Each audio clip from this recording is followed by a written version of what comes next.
The night air in Port Elizabeth is thick, heavy with the scent of salt and summer, the kind of air that clings to your skin like a second heartbeat.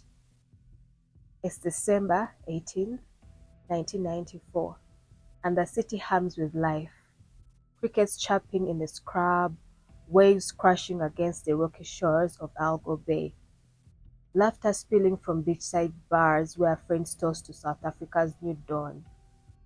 Nelson Mandela's presidency is just months old. It has painted the rainbow nation with fragile hope, but beneath the surface, shadows of apartheid's end star a restless violence.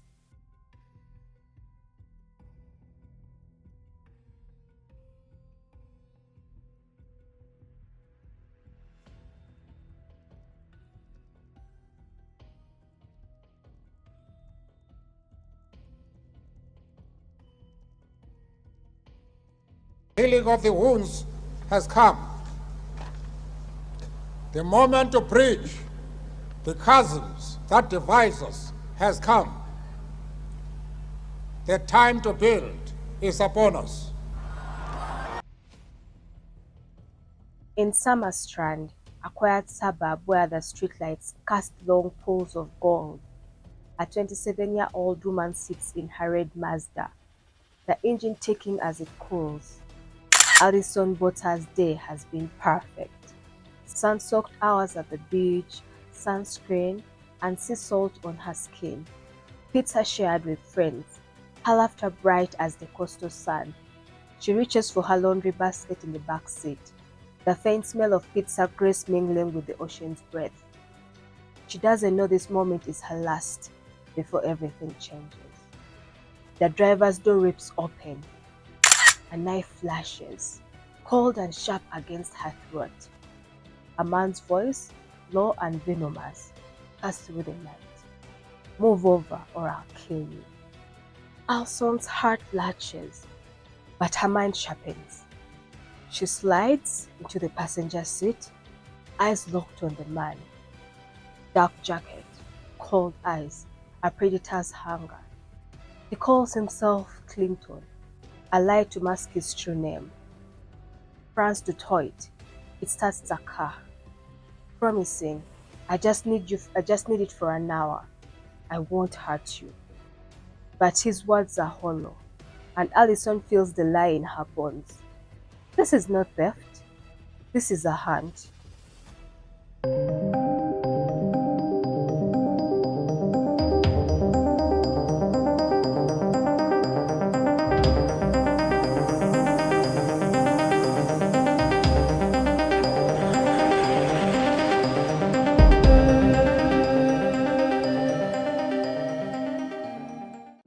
Before we follow Alison into the darkness, a solemn warning. This story carries the unbearable weight of brutality. Graphic sexual assault, 37 stab wounds, and a throat slashed 17 times. A body disemboweled and left to die in the dunes. It's a journey through hell, heavy for anyone who's faced trauma, assault, or the fight to survive. If Port Elizabeth's shores or South Africa's post-apartheid scars star your own rifts. And on Beneath the Rift, I tell this tale to honor Alison Botha's unbreakable spirit, known to dwell in horror, drawing from her own words in I Have Life to amplify resilience over pain. If this cuts too deep, pause, breathe, reach for a loved one, or South Africa's gender-based violence command center. We are here to walk this path with care, to question the rifts that let evil thrive, and to celebrate the light that defies it. Welcome to Beneath the Rift. I'm Rose Basemera, and tonight we step into the wine-swept dunes of Port Elizabeth, a city where the Indian Ocean's roar meets Xhosa's traditions of Ubuntu, humanity towards others, and the raw scars of the nation reborn. Here, in 1994, Alison Botha faced a nightmare that would shatter most. Abducted, raped, mutilated by two men whose sadism knew no bounds. Yet, through 37 stab wounds, a severed windpipe, and a body torn apart, she crawled back to life. Her will a fire that burned through the darkest rift. Her survival not only brought justice but lit a beacon for victims worldwide, forcing South Africa to face its epidemic of gender-based violence in a fragile new democracy. This story weaves through Alison's vibrant life, the terror of that night, her impossible survival, and the hunt for her attackers, the courtroom reckoning, and the legacy that reshapes how we fight for the wounded. It draws from her book I Have a Life, 1995 trial transcripts, medical reports detailing her miracles, parole hearing through 2025, exposed from a nation divided, and Xhosa folklore where spirits guide the defiant through death's shadow. Like the starving whispers of Shakahola, the locked doors of Kianguli, or Sharon Otieno's Shadow Drive. This is a tale of survival against evil's grip. From Alison's sun-scratched words, I love mom, to her attackers, chilling parole please, we ask. In the rift between death and defiance, what pulls us back? Who hears the wounded before silence claims them? Alison Botha wasn't just a name in the headlines. She was a daughter, a friend, a light in every room she entered. Born November 22nd, 1967 in Port Elizabeth, Alison grew up where the Eastern Cape's rugged beauty meets Xhosa's heartbeats. Baobab standing sentinel, communities woven by Ubuntu's call to care. Her parents, Brian and Jenny, split when she was about 10, but their love held firm. Brian, a factory worker, taught her to stand tall, and Jenny, a teacher, sparked her curiosity. At Collegiate Girls High School, Alison shone. She was head girl in 1985, her yearbook brimming with praise. Alison will change the world, a teacher wrote, captivated by her charisma and quiet strength. After school, she wandered, 4 years in California as a nanny, soaking in freedom, then back to Port Elizabeth, working insurance at Mutual and Federal. At 27, she was finding her path. Her flatmate, Kim Swartz, calling her fearless, the soul of every beach day or pizza night. Alison loved the ocean, her laughter as constant as the waves, her independence a shield in a city where hope and danger danced. Port Elizabeth in 1994 was a crucible. Post-apartheid's fall brought Mandela's promise, but crime surged. Murders up to like 30%, rape a silent epidemic, with over 44,000 cases reported yearly. Women like Alison vulnerable in a nation where poverty, I'm talking 60% in the Eastern Cape, and unemployment, 40%, fueled depression. Xhosa culture, dominant here, preached Ubuntu, but patriarchal norms often silenced assault scars. Alison, white in a mixed suburb, felt the city's pulse, Muggins whispered, but her optimism held. So December 18th was her kind of day. Swimming in Algoa Bay, pizza at Barnacles, friends laughed her until dawn. She dropped Kim home, packed in her summer strand flat, the laundry basket in her arms a snapshot of ordinary joy. But joy is fragile when predators roam. The car door opened, and Fran's Dutoit's knife changed everything. Moreover, he growled, climbing in, his life about needing the car's unraveling as he drove through Summerstrand Square streets. Alison, quick-witted, gave a false name. Susan claimed her boyfriend waited, her voice steady despite the blade. Dutoit was 26, a parolee with theft and assault on his record. He made small talk, asking about her life. His calm, a predator's rose. The Mazda stopped in a deserted beachside lot. and a second man appeared. Tones Kruger, 19, a drifter with a juvenile record for violence. His eyes in the rearview mirror froze Alison's blood. Pure evil, she later wrote. Kruger climbed in. Dutoit drove on, the car bumping over dirt tracks to Nordhoek Dunes. 20 kilometers out, a stretch of sand and scrub where no lights pierced the dark. Take the car. My money. Just let me go. Alison pleaded. Dutoit's reply was ice. Shut up. We are not done. The dunes were silent. Waves a distant roar. They dragged her out, knife glinting under the stars. Stripped her, the sand cold under her feet. The rape began. Brutal. Repeated. Their laughter a blade of its own. Dutoit mocked. Lovely lady, enjoy it. Kruger, more sadistic, taunted her screams. Hours passed. The assault a relentless violation of the body and spirit. Alison dissociated, clinging to a mantra. They hurt my body, not me. But their cruelty wasn't sated. They debated her fate.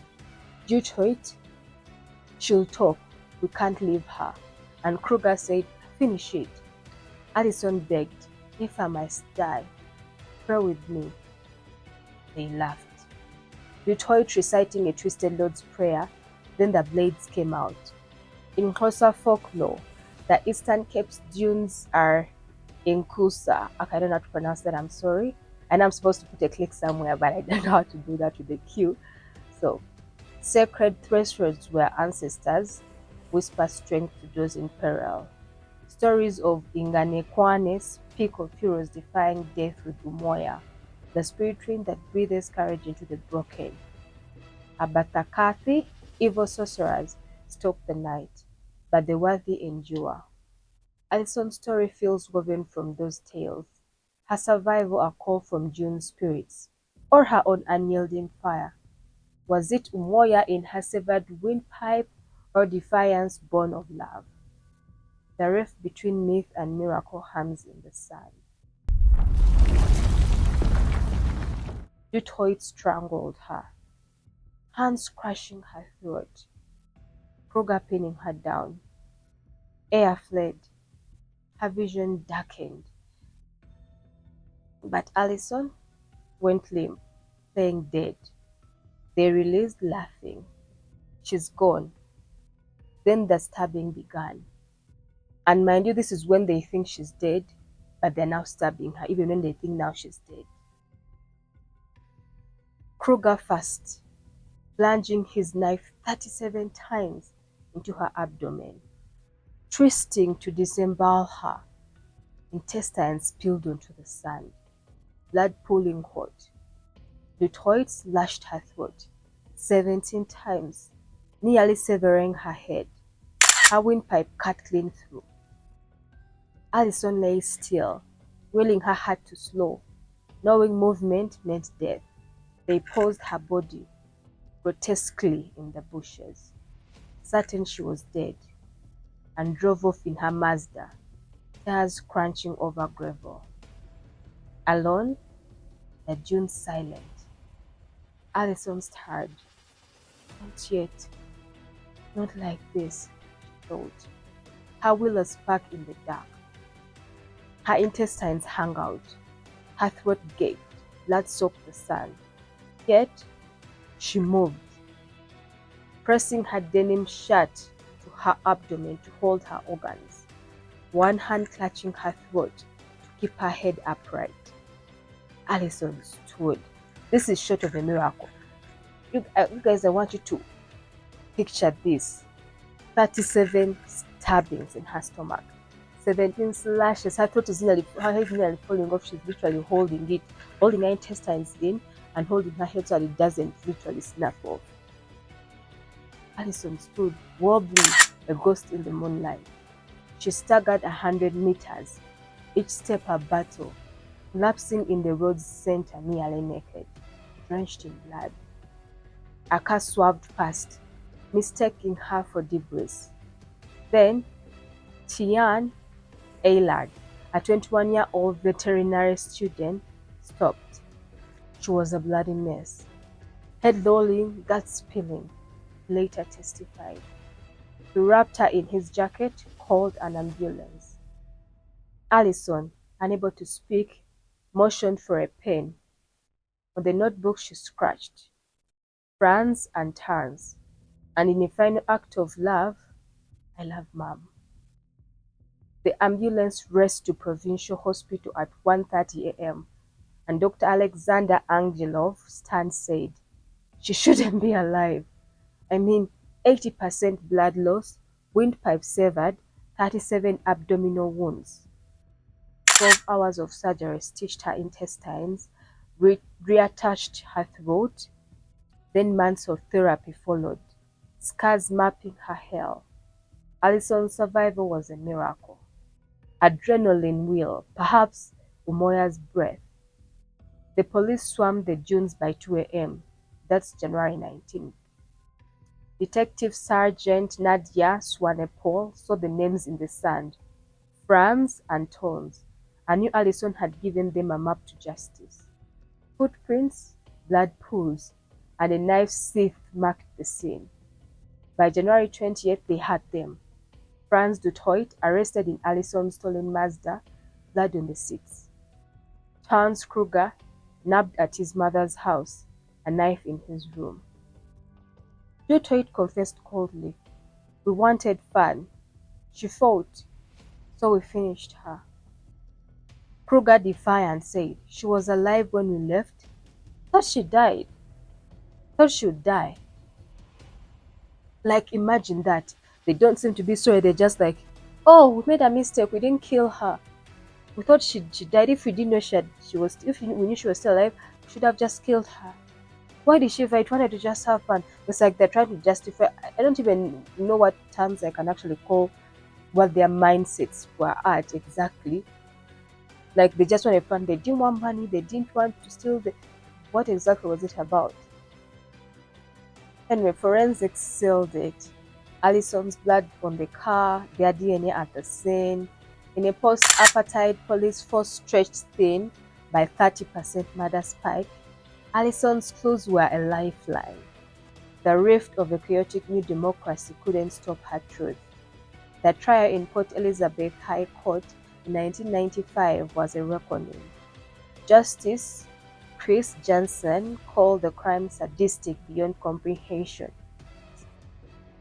Alison took the stand in April, her voice steady despite the scars. "They hurt me, but couldn't break me." She recounted every cut, every violation, and the jury weeping. The Dutoit sneered. "Remorse? She deserved it," Kruger shrugged. "We were bored." So on August 3rd, both got life without parole. Johnson declared, "Society must be protected from such evil, but rifts endure." In July 2023, Dutoit and Kruger were paroled. Sparkling fury. Exactly. They said without parole, right? And now they got parole 2 years back. Alison and Ball said, "They are free, but I'm freer." South Africa's parole system, meant for reform, clashed with the nation's demand for retribution. South Africa reeled. A 1995 headline screamed, "Sunday Times, Miracle, Woman Survives Hell." Port Elizabeth held vigils, raised funds for Alison's recovery. Her 1998 book, I Have Life, sold over 100,000 copies. Her story a beacon, and by 2023, X erupted over parole. At South Africa, Justice said rapists paroled? Shame. Hashtag Justice for Alison. Women's groups rallied. Men debated reform versus punishment. Alison's legacy burns bright. And by 2025, at 57, she's spoken at over 200 plus events yearly. Her foundation aiding survivors. Her case fuels South Africa's 1998 Domestic Violence Act, tightened parole laws post 2023, obviously. And in Xhosa law, her survival mirrors Inganekwane, heroes rising through Umoya's strength. Was it spirits or her soul's fire? The rift between despair and defiance closed with her steps. As we leave Port Elizabeth's dunes, the blood fades, but Alison's light endures. Like Shakahola's whispers or Changule's ashes, her story calls us to honor the wounded, question the shadows, light a candle for resilience. Until next time, on Beneath the Rift, stay curious and ever defiant.